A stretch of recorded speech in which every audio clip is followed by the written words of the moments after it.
YCP నేత contract శివరామిరెడ్డికి కత్తిపోట్లు కలకలం రేపుతూ ఉన్నాయి. కత్తిపోట్లతో ఆయన ఆసుపత్రి పాలయ్యారు. ఆళ్లగడ్డ ప్రభుత్వ ఆసుపత్రికి వెంటనే తరలించారు. క్రషర్ ఫ్యాక్టరీ విషయంపై తను బెదిరించారంటూ గతంలోనే భూమా అఖిలప్రియ ఆమె భర్త తమ్ముడిపై కేసు పెట్టారు శివరామిరెడ్డి. ఇవాల్టి దాడి ఘటనపై ప్రస్తుతం పోలీసులు దర్యాప్తు చేస్తూ ఉన్నారు. హాస్పిటల్లో చికిత్స పొందుతూ ఉన్నారు శివరామిరెడ్డి.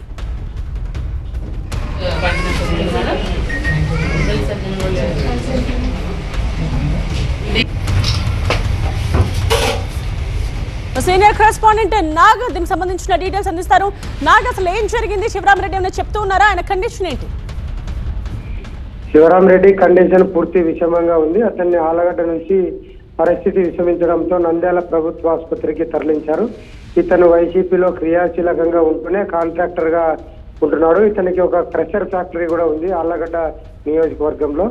ఈ క్రషర్ ఫ్యాక్టరీ విషయంలో గతంలో కూడా ఈ శివరామిరెడ్డికి ఆళ్లగడ్డ ఎమ్మెల్యే భూమా అఖిలప్రియ భర్త భార్గవరావుకి మధ్య విభేదాలు ఉన్నాయి. గతంలో కూడా తనపై బెదిరించారని, హత్యాయత్నం చేశారని చెప్పి పోలీస్ స్టేషన్ లో కూడా అఖిలప్రియపై కూడా పోలీస్ స్టేషన్ లో ఫిర్యాదు కూడా చేశారు. ఈ నేపథ్యంలో ఇద్దరి మధ్య విభేదాలు నెలకొనడంతో తాజాగా శివరామిరెడ్డి తీవ్ర కత్తిపోట్లకు గురయ్యారు. అఖిలప్రియ అనుచరుడు నిఖిల్ తో పాటు ముగ్గురు ముసుగులు ధరించి ఒక్కసారిగా కత్తిపోట్లకు పాల్పడ్డారని చెప్పి అతను తన కుటుంబీకులతో శివరామిరెడ్డి చెప్పినట్లు సమాచారం. శివరామిరెడ్డిని విచారిస్తున్న పోలీసులు కత్తిపోట్లు కనిపిస్తూ ఉన్నాయి. కడుపులో, తర్వాత చేతులకి, కడుపుకి, వీపుకి ఎక్కడ పడితే అక్కడ కత్తులతో దాడి చేశారు. అతనికి తీవ్ర రక్తస్రావమైంది. ఆళ్లగడ్డ నుంచి నంద్యాలకు తరలించారు. నంద్యాలలో మెరుగైన చికిత్స అందించే ప్రయత్నం చేస్తున్నారు. స్థానిక వైసీపీ నేతలు కూడా శివరామిరెడ్డిని పరామర్శిస్తున్నారు. అఖిలప్రియపైనే వైసీపీ నేతలు ఆరోపణలు కూడా చేస్తున్న పరిస్థితి ఉంది. మరి అఖిలప్రియ ఆమె భర్త భార్గవరాం ఎలా స్పందిస్తారు దీని మీద అనేది చూడాలి.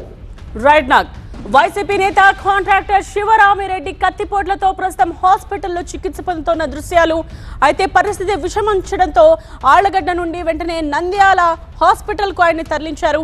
క్రషర్ ఫ్యాక్టరీ విషయంపై తను బెదిరించారంటూ గతంలోనే భూమా అఖిలప్రియ ఆమె భర్త అలాగే తమ్ముడిపై కేసు పెట్టారు శివరామిరెడ్డి. ఇవాల్టి దాడి ఘటనపై ప్రస్తుతం పోలీసులు దర్యాప్తు చేస్తూ ఉన్నారు.